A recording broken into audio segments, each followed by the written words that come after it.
So, so first of all, welcome to Hack with Akshay. And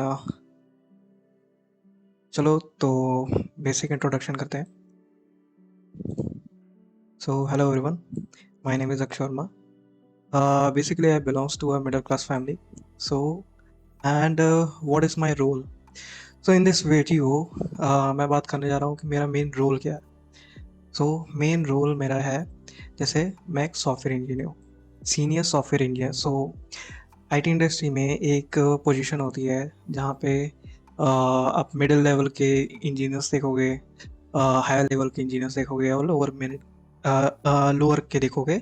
सो उसमें सबसे ऊपर के जो आते हैं वो सीनियर होते हैं. सीनियर के ऊपर फिर टेक लीड आते हैं.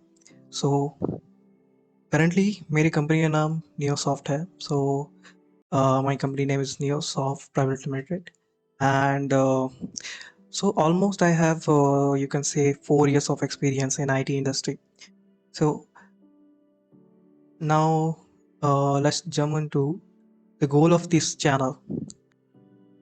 तो चलो सो इस वीडियो का मेन गोल क्या है. देखो, इस वीडियो का मेन गोल ये है कि जो आने वाले जो नए फ्रेशर्स हैं, ठीक है, जैसे कि हमारे आईटी इंडस्ट्री में कुछ बीटेक के होते हैं, कुछ बीएससी के होते हैं, ठीक, कुछ अलग अलग स्ट्रीम्स से आते हैं. सो मेनली जो फ्रेशर्स हैं और अदर डेवलपर्स हैं, उनके पास आप देखोगे कि नॉलेज की बहुत कमी है.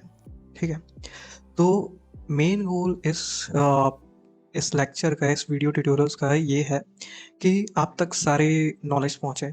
ठीक है, और ज़्यादा से ज़्यादा नॉलेज हम गेन करें और एक दूसरे को शेयर करें, ताकि ऐसा ना हो कि कल को आप देखोगे कि सीनियर लेवल के जो इंजीनियर्स हैं वो सीनियर लेवल पे तो पहुंच गए, लेकिन अभी भी उनमें कुछ भी नॉलेज की कमी है. सो इसीलिए हम ज़्यादा से ज़्यादा वीडियोस बनाते हैं ताकि आप सब लोग तक पहुँचें और हम उसमें और इम्प्रूवमेंट लाएं. ठीक है, और बेसिकली हम डेवलपर्स कम्युनिटी जो है उनको हेल्प करना चाहते हैं. ठीक है, और आप ये समझ लो कि ये वीडियो ट्यूटोरियल जो भी अभी लॉन्च होगा, इसके बाद जो भी आने वाले कुछ वीडियोस होंगे वो नॉन प्रॉफिटेबल होंगे. ठीक, उनसे कोई भी पैसा नहीं कमाया जाएगा. ठीक है, और अगर बात करते हैं कि मैंने कितने प्रोजेक्ट्स पे काम किया है सो फार, सो आप देखोगे मैंने 7 प्रोजेक्ट्स कुछ मैंने दिखाए हैं, और भी कुछ प्रोजेक्ट्स हैं जो कि अभी मैंने डिस्क्लोज नहीं किए हैं. ठीक है, क्योंकि हमारे कंपनीज में एनडीए साइन होता है, तो नॉन डिस्क्लोजर फॉर्म में हम कोई भी मतलब कंपनी के एसेट्स को या कोई भी प्रोजेक्ट्स को हम ऐसे पब्लिकली डिस्क्लोज नहीं कर सकते. ठीक है, एक एग्रीमेंट साइन होता है उसके बीच, कंपनी और अपने डेवलपर्स के बीच. ठीक है, तो सबसे पहले प्रोजेक्ट्स जो मैं दिखाना चाहता हूँ जो है डीलर्स हीरो. ठीक है, सो डीलर्स हीरो प्रोजेक्ट्स में मैंने क्या किया है, जैसे कि आप समझ लो कि व्हीकल है. ठीक है, कोई भी नया व्हीकल जैसे रजिस्टर होता है यूज़र के थ्रू. ठीक है, इसमें एक कस्टमर पोर्टल होता है. अब कस्टमर क्या करता है कि कस्टमर अपने जो भी व्हीकल है उनके डिटेल्स फिलअप करता है, और वो सारे डिटेल्स आपको फ्रंट एंड में हम दिखाते हैं. ठीक, तो उसके अलग अलग डैशबोर्ड्स हैं और उसमें मैनेजमेंट टूल्स होते हैं जो कि हम कस्टमर को देते हैं, और उसमें कई सारे डीलर्स होते हैं. ठीक है, तो इस प्रोजेक्ट में मेन बेसिकली यही था. कुछ उसमें चैट एप्लीकेशन भी थे जो कि मैं अभी नहीं दिखा सकता इस वीडियो में, और दूसरे एक और प्रोजेक्ट था जिसमें कि ऐप मैनेजमेंट था.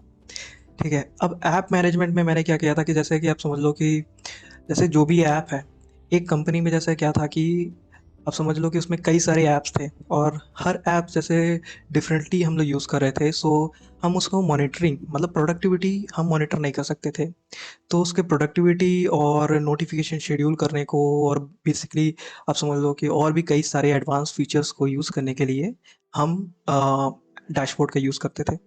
ठीक है, तो उसमें ऐप मैनेजमेंट डैशबोर्ड का बहुत बड़ा मतलब आप समझ लो रोल था, जो कि पूरे सारे जितने भी ऐप्स थे उन सबको मॉनिटर करता था, उनके स्टेटस को मैं मॉनिटर करता था. ठीक है, कौन से ऐप इन रिव्यू हैं, कौन से पेंडिंग में हैं, कौन डिप्लॉय हो चुके हैं, कौन पब्लिश हो चुके हैं. ठीक है, तो ये सारे स्टेटस हम उस डैशबोर्ड के थ्रू देखते थे. अब दूसरे एक और प्रोजेक्ट की मैं बात कर लूँ, जैसे car insurance. So car insurance and rental में जैसे आप समझ लो कि हर एक कार का जैसे कोई इंश्योरेंस होता है, ठीक, एक पॉलिसी ली जाती है। और जैसे कोई एक्सीडेंटल होता है या कोई रिपेयरिंग कॉस्ट होता है जो कि इंश्योरेंस कंपनी अपने थ्रू देती है। तो कई सारी इंश्योरेंस कंपनी के साथ ये टाई अप थी ये प्रोजेक्ट। और उनके सेपरेट आप समझ लो कि डैशबोर्ड भी थे उनके साथ। और रेंटल भी था, मतलब आप समझ लो कि रेंटल फीचर भी हम उसमें दे रहे थे कि जैसे कि आप समझ लो कोई कार है तो उसको कब से कब तक हमें रेंटल में देना है, और उसके इन और आउट को मैनेज करने के लिए हम ये पूरे स्टेटस को मैनेज करते थे। तो इसीलिए इसको हम बोल रहे थे car insurance and rental system. So fourth project आ जाता है जो कि है फिटनेस जिम प्रोजेक्ट। सो इस प्रोजेक्ट में बेसिकली हम क्या करते थे कि आप समझ लो कि जो भी एक्सरसाइजेस थे, अब जिम में जब आप समझ लो कि कितने तरीके के एक्सरसाइज हो सकते हैं, जिसमें कि आप समझ लो कि बेंच प्रेस हो गया, ठीक, बारबेल कर्ल हो गया, और भी कई सारे एक्सरसाइज होते हैं जिसमें जुम्बा और भी आप एक्सरसाइज नोट डाउन कर सकते हो, ठीक है। सो ये सारे एक्सरसाइज इसमें हम क्या करते थे कि एक्सरसाइज क्रिएट करते थे, उनके वीडियोस अपलोड करते थे, उनके इमेजेस थंबनेल सेट करते थे, और उसमें एक शेड्यूल टाइम भी हम सेट करते थे, जैसे कि कब से कब तक आप शेड्यूल करना चाहो तो वो भी सेट करते थे। सो फिफ्थ प्रोजेक्ट आ जाता है जो कि है स्पोर्ट्स एक्टिविटी, ठीक है। तो स्पोर्ट्स एक्टिविटी में क्या होता था कि जैसे कि आप समझ लो कि एक प्लेग्राउंड है। अब उस प्लेग्राउंड में हम कई सारे के स्पोर्ट्स खेल सकते हैं, जैसे फुटबॉल है, बास्केटबॉल है, क्रिकेट है, और भी कई सारे आप स्पोर्ट्स खेल सकते हो, ठीक। तो उस प्रोजेक्ट में जैसे कि आप समझ लो कि मेरे अराउंड विद इन 50 किलोमीटर, आप समझ लो कि विद इन 50 किलोमीटर्स कितने प्रोजेक्ट्स आते, मतलब कितने स्टेडियम आते हैं वो मुझे देखना है मैप के थ्रू। तो हम उसको मैप में पॉइंट करते थे और उन्हें डैशबोर्ड के थ्रू मैनेज करते थे, सारा डेटा मैनेज करते थे, ठीक है। और सारा डेटा डेटाबेस से ही आता था, ठीक है। और सिक्स प्रोजेक्ट्स आप समझ लो कि वो था ब्लॉकचेन का, ठीक। एनएफटी एक अलग ही प्लेटफॉर्म है आप समझ लो कि जो कि क्रिप्टो करेंसी और ब्लॉकचेन में डील करता है, जिसमें कि हम जैसे बिटकॉइन हो गया, ठीक, अब निफ्टी 50 है, और भी कई सारे जो हैं करेंसी, ठीक। जैसे हम अलग अलग नेटवर्क्स में भी उसमें डील करते थे। ये थोड़ा एडवांस चीज़ें आ जाती हैं जो कि हम इस वीडियो में नहीं बात कर सकते, क्योंकि कुछ फ्रेशर्स होंगे जिनको ये समझ में नहीं आएगा, ठीक है। अब सेवन्थ प्रोजेक्ट आता है लोन का, लोन ऐप। अब लोन ऐप बहुत ही सिंपल ऐप था, ठीक है। इस ऐप में क्या करते थे कि जैसे कि आप समझ लो कि कोई स्टूडेंट है किसी कॉलेज का। अब उस कॉलेज के स्टूडेंट को जैसे लोन चाहिए, अब उसको लोन चाहिए तो हम उसको लोन कैसे प्रोवाइड करते थे? प्रोवाइड करने के लिए हमारे पास कुछ फाइनेंसर्स थे, ठीक। वो फाइनेंसर्स स्टूडेंट्स के कॉलेज का स्कोर देखते थे, उनके अकॉर्डिंग, उनकी रेटिंग के अकॉर्डिंग फिर उतना लोन देते थे, जैसे 5,000, 10,000, 20,000 का लोन देते थे। आप समझ लो कि जैसे कि वो लोन देते समय उस कॉलेज का स्कोर भी देखते थे, उसके कुछ क्रेडिट एल्गोरिदम भी सेट थे जो कि डैशबोर्ड एडमिन के थ्रू मैनेज होते थे, ठीक है। तो ये सारा सब लोन ऐप में आ जाता था। सो इस वीडियो में हम बात करते हैं कि जैसे कि हम क्या सीख सकते हैं पूरे वेब डेवलपमेंट में। सो वेब डेवलपमेंट में आप समझ लो कि कितनी सारी चीज़ें आ सकती हैं। समझ लो कि उसमें आप फ्रंट एंड ले लो, बैक एंड ले लो, आप डिप्लॉयमेंट से बात कर लो, या कुछ एडवांस फीचर की बात कर लो, या क्लाउड की बात कर लो। तो वेब डेवलपमेंट अपने में ही एक हब है। सो जैसे कि आप समझ लो HTML, ठीक है। अभी बात करते हैं HTML की। सो HTML क्यों यूज़ करते हैं लोग?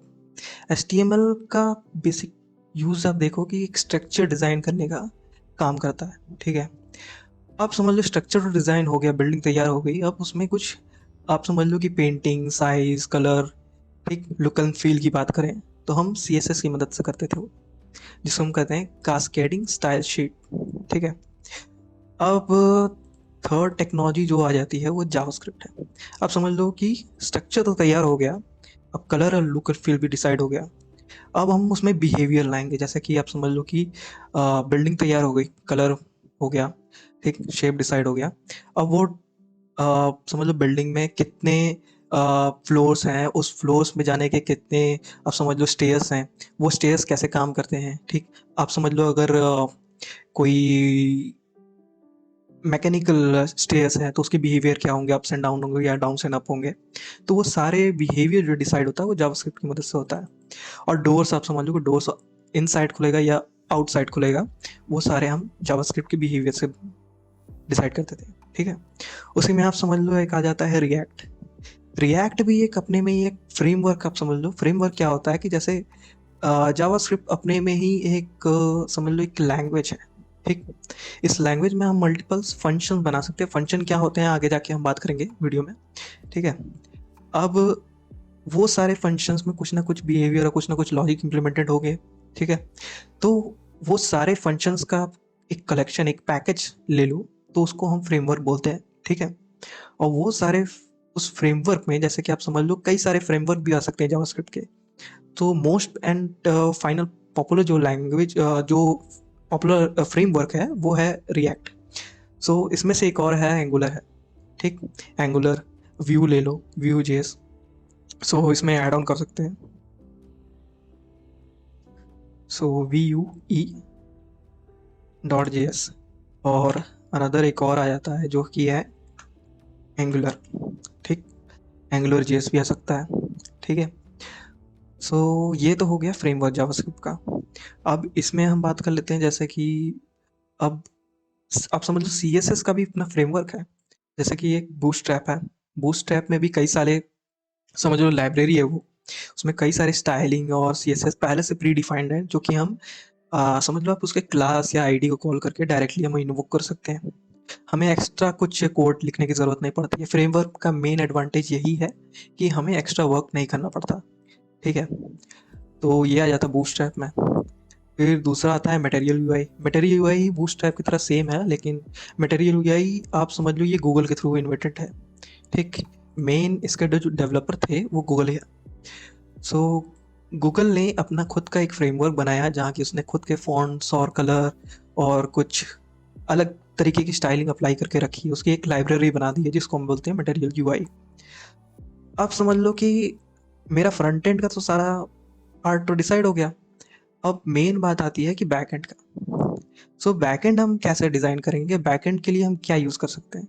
सो बैकएंड के लिए आप देख लो कि ये सारे टेक्नोलॉजी जो 7 to 12 पॉइंट किया हुआ है, ये सारे टेक्नोलॉजी बैकएंड्स के हैं, ठीक।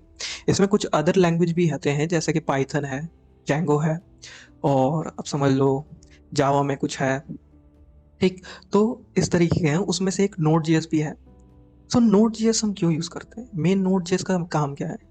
नोड जेएस देखो आप समझ लो कि एक जावास्क्रिप्ट की ही बनी बनाई लाइब्रेरी है जिसमें कई सारे फंक्शंस और कुछ प्री डिफाइंड कोड लिखे हुए हैं, ठीक।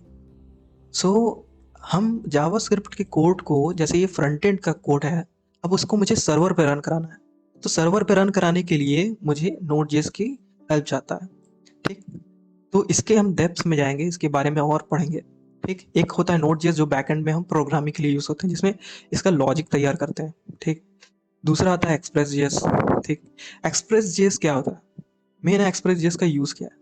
इसका मेन यूज़ ये है कि जैसे कि आप सर्वर में जैसे कोई भी रिक्वेस्ट एंड रिस्पॉन्स का जो भी काम हो रहा है वो सब कुछ एक्सप्रेस जेएस के थ्रू हो रहा है। अब आप समझ लो रिक्वेस्ट का तो काम हो गया, बैकएंड भी तैयार हो गया, लॉजिक भी तैयार होगी। अब मेन काम है डेटाबेस का। So how we can manage the database? So managing the database, we can use separate framework like a cloud platform. You can say some of the cloud platform we can say is AWS.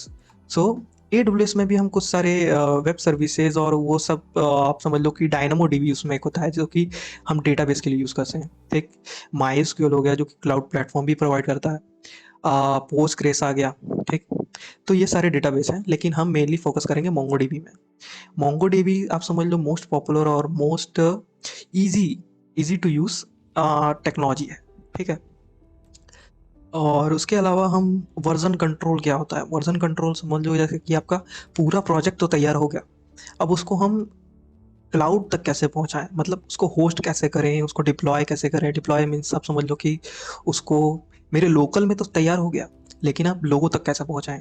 तो लोगों तक पहुंचाने के लिए हम GitHub का use करते हैं, और गिटहब में कुछ वर्जन कंट्रोल होते हैं, इसके बारे में हम डेप्थ में जानेंगे, ठीक। सो 11th नंबर पे आ जाता है web hosting. So web hosting क्या होता है, जैसे आप समझ लो कि कोई मेरी वेबसाइट तो तैयार हो गई लोकली, लेकिन उसको सर्वर तक पहुंचाना है, मतलब उसका कोई पब्लिक लिंक जनरेट करना है। अब वो पब्लिक लिंक मुझे बाकी के जो यूज़र हैं उनको उन तक पहुंचाना है। तो हम क्या करते हैं कि एक होस्टिंग प्लेटफॉर्म लेते हैं, जैसा कि आप समझ लो कि हम गोडैडी का यूज़ कर सकते हैं। गोडैडी क्या होता है? गोडैडी एक सर्विस प्रोवाइडर है जो कि जैसे समझ लो कि होस्टिंग प्रोवाइड करता है, डोमेन भी देता है। डोमेन जैसे कि आप समझ लो कोई मेरा .com है, .in है, .org है। सो ये सारे जो होस्टिंग प्लेटफॉर्म है, हम इनका भी यूज़ कर सकते हैं, जैसे गोडैडी है और होस्टिंजर है, और भी कई सारे होस्टिंग प्लेटफॉर्म हैं, ठीक। और 11th नंबर पे आ जाता है AWS web services. So what is AWS web services? AWS actually एक अमेजोन का ही वेब सर्विसेज प्लेटफॉर्म है, जिसमें कि जैसे वेब सर्विसेज समझ लो, वेब से रिलेटेड जितने भी सर्विसेज आप ले लो वो सारे सर्विस प्रोवाइड करता है AWS। AWS means Amazon. ठीक, अमेजोन ने ही कुछ अपने प्रोडक्ट्स बनाए हैं जो कि वेब डेवलपर्स अपने यूज़ में ले सकते हैं, जैसा कि आप समझ लो इमेज अपलोड करना है तो S3 बकेट है, कोड को डिप्लॉय करना है तो कोड कमिट है, और भी कई सारे सर्विसेज हैं जो कि हम डेप्थ में जानेंगे, ठीक। सो टिल देन इतना ही था, जो मैंने डिस्कस किया। Okay, thank you.